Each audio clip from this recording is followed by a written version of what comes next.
For me, we never stop learning, and every new experience that we have, we try to add it into our music.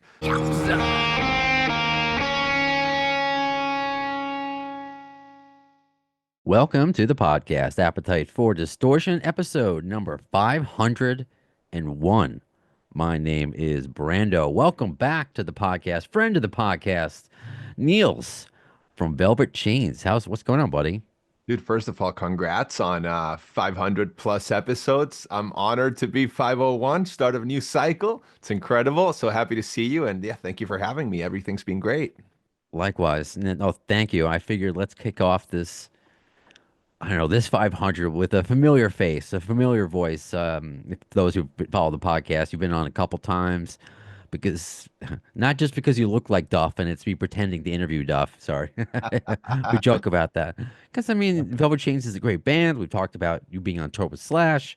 Um, I even think I was listening back to the last episode, and this is a nice little segue because right now Baby Brownstone is in the back room napping, so he's like a ticking time bomb. But I had you and some of your bandmates on last, I guess a year ago, because he's not even two yet, Yeah. and me trying to like get him to say his first word on the air. He hasn't said anything of significance yet on the air, but we'll see. So he may be a co-host today, maybe not. So let's not risk any time that we do have together. Where are you right now? And you're in the sweet Velvet Lounge, the Velvet Chains Lounge. It looks like Yeah, you're, yeah. Is that what you basically, call it? I'm in my home studio. We do a little bit of production here sometimes. We've done two or three songs. We'll fly in a producer and work at my home studio, which is great. I spent quite a bit of money on this thing, and for a couple of years, never used it for anything other than rehearsing. So it's cool. But yeah, that Duff comment. I was gonna wear a T-shirt I have that says Duff Light, like the beer, Duff Mm. Light.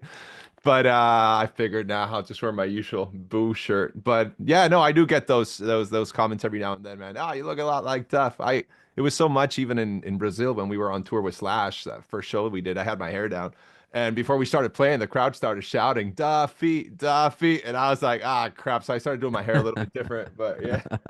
Oh yeah, no, I see it. And you have neck tattoo. I don't know if you had those before. No, I've had these for a while. It's usually on Zoom. You just get to see like the front of my Oh, face, but I have some like head tattoos here also, and oh, my wife nice. won't let me keep going. So she's like, "If you ever want to get rid of me, just get a face tattoo. I'll know. I'll walk out the door." I'm like, "Ah, crap. I don't really want to get rid of her, you know?" Okay, yeah, yeah. I'm not. I mean, I'm a tattoo guy myself. Mainly my Oh, hell arms, yeah. some of my chest, but the face. I know the kids today are getting them, but I don't know, Yeah. man. That's on you forever. I mean, they're all on you forever, but that's your face. Whatever. If you have a face tattoo, I'm sure you're cool. I don't want to pass any judgment.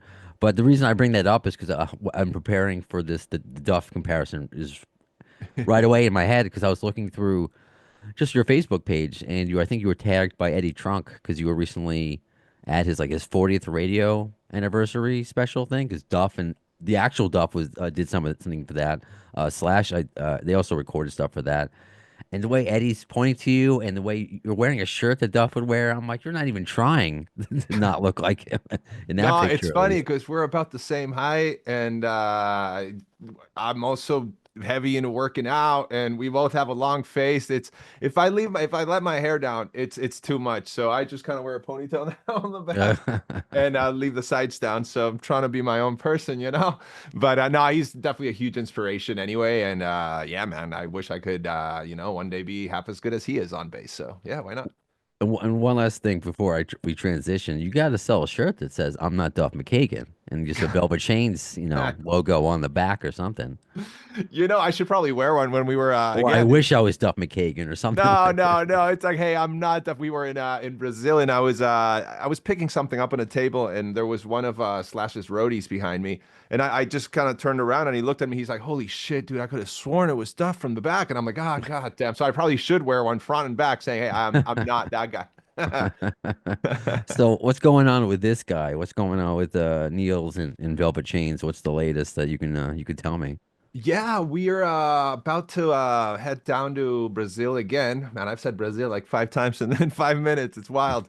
But we're going down with Stone Temple Pilots, do a couple shows, play a festival, and play a club also there, and we're trying to figure out what else we're going to do while we're down there. Hopefully, we'll add a couple more dates. So it's the end of May, and we're looking at we're going to release an EP, which is mostly the songs that we released as singles, kind of packaged into our EP. It's going to be called Last Rites.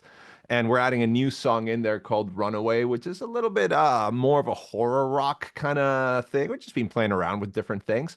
But as soon as that's out there, we got a new cycle starting. We're releasing another new song, another single. That's not part of this EP.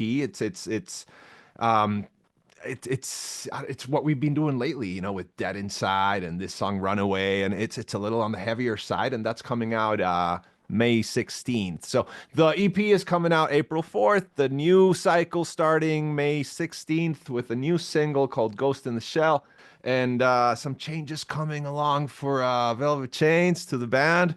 Nothing I can talk about too much right now, but yeah, exciting stuff, man. It's super exciting stuff. Exciting and busy, but this has got to be like a good busy. This is probably what you live for, I'm sure.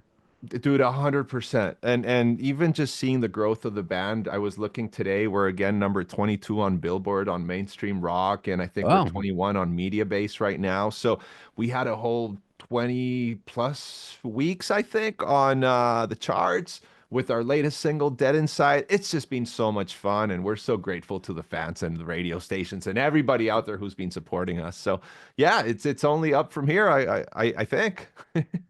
I think so too, man. Every time I talk to you, it's always something new, exciting, and staying true to who you are. So that's kind of what you want to see. You stay true to who you are. It's the same Niels each time, but it's always something new and exciting every time I talk to you. So it's that is cool, and that includes this time uh, Stone Temple Pilots. I mean, do you know any of those guys? I've been lucky enough to have had both Jeff Goot and Robert DeLeo on the podcast. Yeah, I've met the guys. I just haven't met Jeff personally. We opened for them in 2023 in Okay. again Brazil. It's become like a second home for us. And so we've kind of had a couple of chats here and there. Super nice guys. And we're excited to go back down there again. And yeah, we're pitching them, hey, maybe we could do some more shows with you guys in the US too. So, we're out there, we're whatever comes our way, we're happy to take, especially with an incredible band like that, right? Who wouldn't be honored to go out with STP? Yeah, man. I mean, and when you're going out with a band like that or opening up for Slash with Miles Kennedy, and obviously you're carving your own path, and you're talking about it. People are recognizing it with Media Base. You guys are charting, but do you use the opportunity to learn and be like, okay, is there something that we can do that we can add to whatever makes Velvet Chains, keep moving forward? That because these guys have been doing it for a lot longer, or do you kind of just like, okay, like, do you actually go out of your way to ask, or do you just kind of just sit back and see if there's anything you could take away, or are you just there to rock, or what's going on when you're opening up for a band that's been around the block a couple times? Yeah, I think it's a lot of things, right? I think it's a mix of everything you said. For me, we never stop learning, and every new experience that we have, we try to add it into our music. For example, if we are out there following a certain sound or being influenced by something that's happening today, we'll go out and look for the producer to help us get to that and explore that and see if it's something that we could add to our repertoire or if it's something that's not a good fit for us. So there's that. But then when we're also out there opening with legacy bands, incredible acts like SDP, it's how do we also make sure that because we're there not self-serving, right? We're yeah, obviously it's going to be incredible for us and some new people are going to hear our music, but a big chunk of it is we're there to do a good job for SDP. We got to rile that crowd up, make sure that they enjoy what we're putting together so they're ready for the big act, right? I'd say 95% of the people there, maybe 99% are there for SDP, not for us, right? We got a nice fan base down there and in a lot of places, but look, we're there for a reason and we're not there just to serve ourselves at the end of the day. So we want to make sure that we put out music, we put out a lot of energy, and we learn from that. And doing that with Slash and Miles Kennedy and the Conspirators was huge for us because we really understood that we got to relate to the crowd. Our lead singer would talk to them in Portuguese. He had notes written down on the floor. It's not like he spoke any Portuguese, but the crowd loved that. And, a That's cool. couple Yeah. yeah, it cussed a little bit here and there, but like in a positive way. It's gonna be effing crazy, like things like that, right? And in Portuguese, and the crowd loved that. So I think it's a mix of everything. It's one, we get to hang out with the people that me personally, I grew up listening to SDP, right? So, oh my God, what a dream come true. We get to play shows with them. Then we get to learn from them and their fans. And then we get to experiment with, other music that we can incorporate, but still remain relevant for their crowd. So it's a mix of everything you said, but it's so much fun at the end of the day, man. That's what it's about. Yeah, for sure. And I'll keep bringing up Brazil. I mean, it's obviously the home away from home for Guns N' Roses or Axl Rose, and since that the Team Brazil took over, I mean, it's still a bucket list thing to see a show there. Like for real, like, is there a way to describe it compared to American audiences? And I'm really seeing it more because it's just the passion of whatever the outlet is. Because I'm a huge wrestling fan as well. I don't know if you are. That there's such a difference between the American crowd and the international crowd, and especially South America, Brazil. I mean, it's that's I'm right. I feel like I hear so much about it, and I just wish I was there. Yeah, no, and I grew up in South America also, so I've always been familiar with that stuff. Sure. And when I first came to the US and I would go see a show, I'd be out there kind of jumping with my hand in the air. You've seen the crowds down there, right? And then I'm looking around me and everybody's just bobbing their head along to the music. And I'm like, what's happening? Why aren't people super excited to be seeing like watching this show? But it's a cultural thing. When you're from down there, you get to see these bands maybe once every 2, 3, 4, 5 years, right? So when you're there, you make the best of it. Here, Mm. like I live in Vegas, right? You're gonna have the same band tour once or twice a year. So it's like, I didn't see him, this time. I'll see him next time, next year, or in a few months. So you kind of get used to it. I don't know if it's taking it for granted, but it's not that big of a deal that they're there because they'll definitely be there again. But in South America, some political could happen, something, Mhm. whatever it is, and then you don't know they're going to show up in the next 10 years. But no, it's I think I mentioned it last time we did the interview. It pretty much ruined my life to be out there playing crowds of 4,000, 5,000. Even in Sao Paulo it was like 8,000 people. And I don't get nervous at shows. I'm sure when I first started playing shows I did, but it's not that. There's a little bit of anxiety where you just want to get on that stage and enjoy it. But with 8,000 people, I couldn't see at the end of the room. And look, there's people out there that have played to 100,000 people. I get it. But when you haven't done something as big as 8,000 people, it's definitely kind of a mind blowing thing. And especially once you're out there and you see that the crowd is getting into it and that you see some people actually know your songs, that's just something else. And I'm like, it's like a drug, right? I've had this conversation. I remember hanging out with Jeff Rouse out here in Mm. Vegas. He jumped on stage. This is 3 years ago, probably. He jumped on stage with us for a song. We have a feature of him in one of our songs. And after that, we're just talking about these experiences, and he's like, "Yeah, man, it's like a drug. It's like he's going like this, man. It's." Yeah. And I'm like, "Dude, 100%. Once you do that, it's like, when do I get to do this again?" And it's a long trip down there, and it's like 12-hour flight from LA, and you're on the road and hotels, and we get to be on that stage for 40 minutes as the opening band, but that makes it all worthwhile, all the years of work and everything, right? So especially being on tour, you get to do that a few times. It's just, yeah, it messes with your head, man. Well, you mentioned a couple of things in there, which is a good jumping off point for me. Jeff Rouse, of course, from Duff McKagan's Loaded, a great Seattle musician. He's been on the show a couple of times. I'm jealous of his hair. Somebody else I'm jealous of his hair who's older than me. I'm like, it's just a gorgeous head of hair, and mine just went down to my face. That's it. That's all. So obviously from Loaded, and we're talking about at the same time shows in, I mean, specifically Brazil here, but in other countries. So it was actually a plan of mine of, I mean, it still could happen, of my wife and I to go abroad this year to go see Guns N' Roses as they tour Europe, as they tour the Middle East. And we were really like trying to, where are we going to go? Finland. Could we go to Austria? Where are we going to go? And then all of a sudden, both of our elderly cats got sick. Oh And no. all these, yeah, RIP, Blackie, and GB. Just it's both of them. They got sick at the same time. So all Oh these no. vet medical bills, and her dad's not well. So we have all these medical bills that probably should I don't know, supersede playing, going to see Guns N' Roses play in a foreign country. So we might have to wait. See, I'm spoiled New Yorker. They'll at least gonna play New Jersey or something, even though we want to experience it. So we'll see. So how about you? I mean, are they on your list? When was the last time you saw GNR? Have you ever seen them abroad? Because the closest I ever got to that was Canada, and I don't think that counts as I love Canada, but I'm talking about like a country that does not speak the same language as me, and other than music, I want to just be able to go there and communicate through music. Have you ever seen them? Not in Vegas, far away. Yeah, no, and by the way, I'm sorry about your cats, man. I hope Thank that you. hopefully they recovered since, or I hope that's the No, case. no, I said R.I.P. They're gone. Yeah. Oh, dude, no, I missed that. Oh, I'm so Yeah, sorry. no, Oh, that's okay. I said wow. it kind of quick because Oh, some who knows, people are like, this guy talks about his cats too much. no. But I don't know. Todd Kearns wants to talk about cats. Let's talk about cats. Eric Yeah, Dover wants to talk about cats. Let's talk about cats. Tracy Guns, they all showed me their cats. that's amazing. I'm a dog guy. We have two dogs here. But funny enough that you mentioned Todd, I just had dinner with him, my wife, and his wife on Saturday. And apparently his one of his cats was in the hospital, so I was checking on him yesterday, make sure everything went well. But yeah, yeah, there's the cat connection I know. I again. sent him some love on Instagram. He That's made a awesome. post. Yeah, no, hey, if I because I'm allergic to dogs. And No. I found out that I'm really allergic to cats as well. So that's why I was taking cat allergy shots for like a Yeah. year. So I didn't suffocate in my own home. But now, Wow. whenever I'm out, especially, abroad, I want to see a street cat. I want to see a bodega cat. That's Sure. now I'm trying to get my cat fix other places.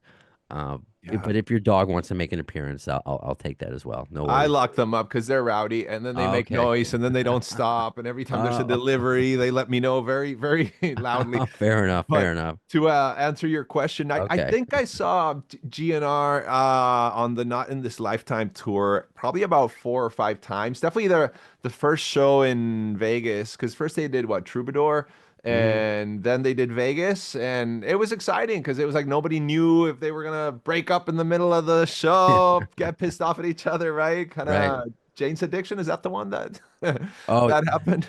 I know. The people were. That's. I made that joke.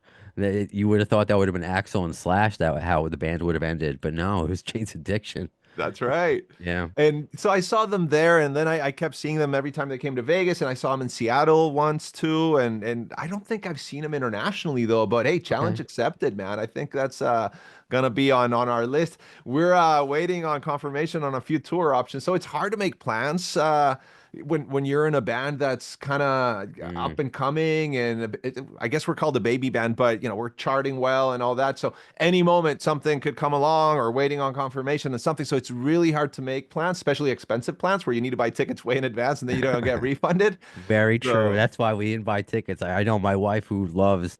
She's a concert freak. She's just Dave Matthews alone. She's been to almost yeah, 80.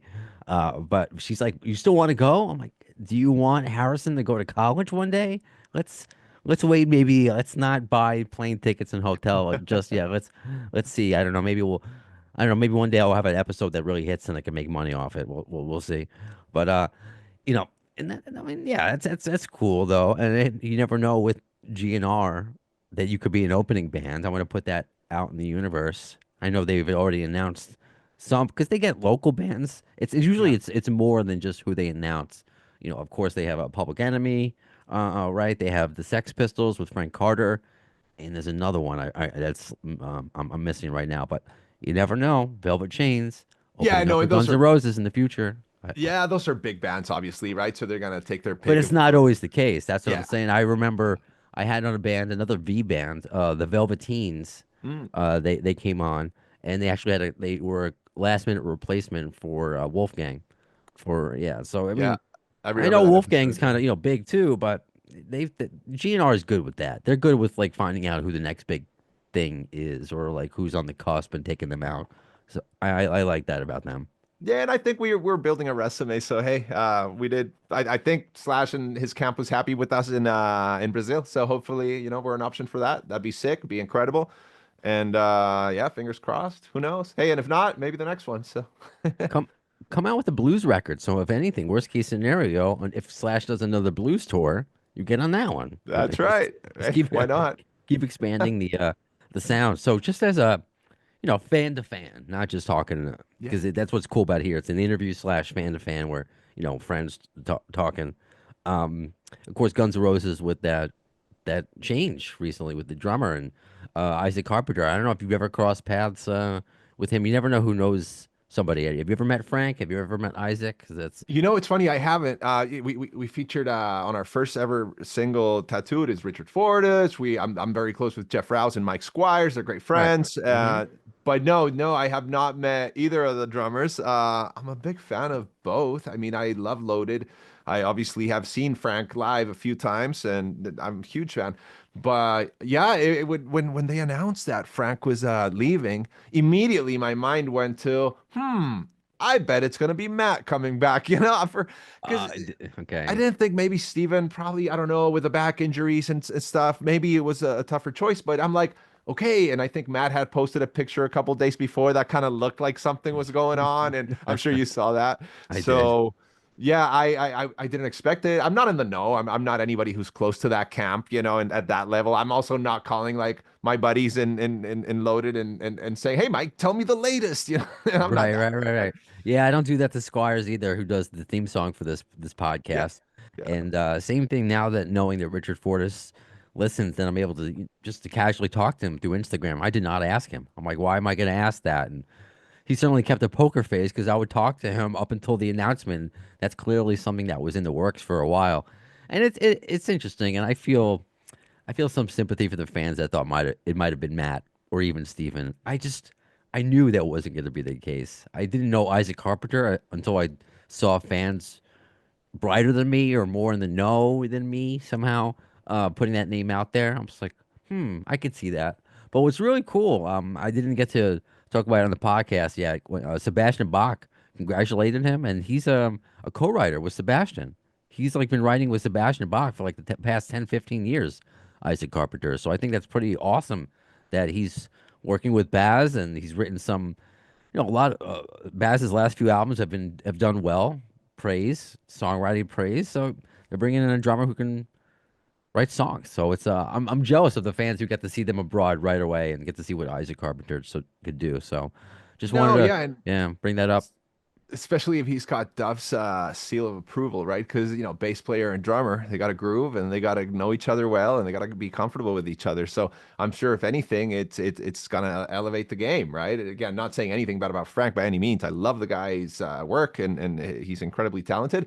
But this other guy comes with Duff's approval, who's a bass player, right? So they must do well together. So I'm excited about that. Yeah. Maybe. Have you ever seen because they played briefly together, I mean not just in Loaded, but AWOL Nation. Have you ever seen that band? I saw that band live once. Um, I, for some reason, Able Nation is not typically my cup of tea as a band. Like it's not something I'd listen to while I'm driving or rocking out. But so I didn't pay much attention. I just had a management meeting there that happened to be blah blah blah this whole thing a couple years ago. But yeah, I didn't know that he was a drummer, huh? Yeah, he was the drummer. He's been the drummer for AWOL for like 10 years and then has been on some records. And it was a couple years ago that, because Duff, he did the same thing with Jane's Addiction prior to them breaking up. He'll do some guest dates filling in as their bassist. So he did that. And even though if you don't like AWOL Nation, do this. Since we Yep. already spoke about cats, there's a viral video. Their big song "Sail." Uh-huh. It's just like a cat creeping along to the beat and like it just jumps in the air and fall. I mean, safely, the cat's fine, but watch it. I'm poorly describing it, but it's a cat video. What else are you going to do after you're watching this? So, I will check that out. I will definitely look into that. That's awesome. That's right awesome. on. Anything else that you're able to talk about that you're excited about before I guess we wrap up Yeah. here, episode 501? No, look, I'd tell everybody to check us out. Anybody who hasn't heard us, we are coming up with some new stuff that's we're going darker. We're going into the synth wave stuff. We've been experimenting with a little bit of that. We want to stay relevant. We want to be relevant. We're all influenced by the 90s, 2000s, but we're not in it to make what it's already being done, right? We're trying to stay ahead of the curve because that's what we love. So check us out. Our socials at Velvet Chains Band on Instagram and everything else is at Velvet Chains, blah, blah, blah.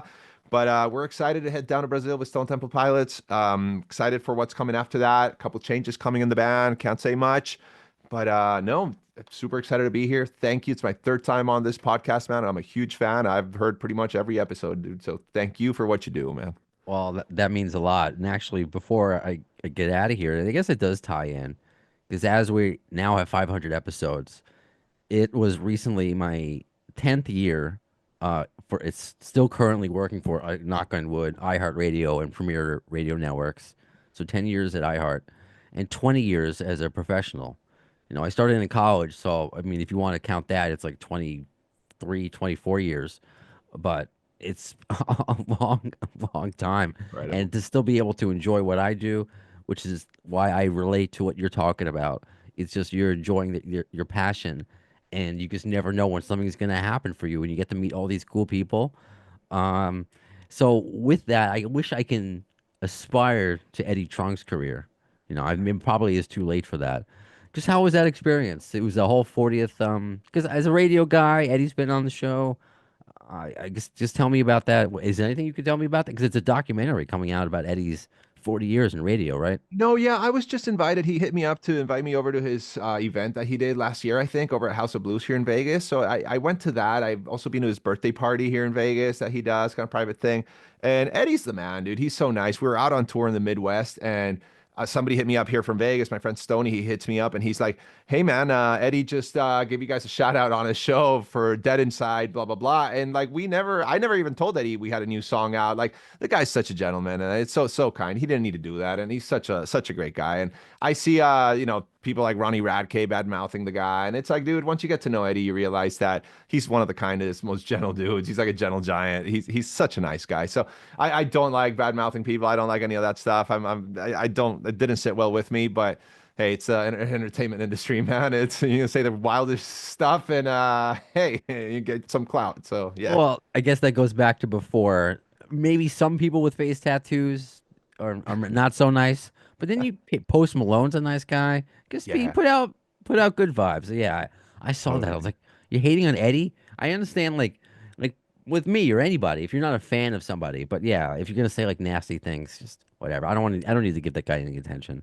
Yeah, Never go. 100%. Yeah. Yeah, and just like that, like, dude, I'm sure I've taken a picture with somebody that's less than a stellar human being. I'm sure, there's, but to I be guilty have. by association just because of a picture. But to what you're saying, dude, it's never too late, man. I totally see you being the next Eddie Trunk, dude. Hell yeah, you should just push as hard as you can. You'd be so good at it. You're one of the best interviews I've ever heard. So, yeah, man.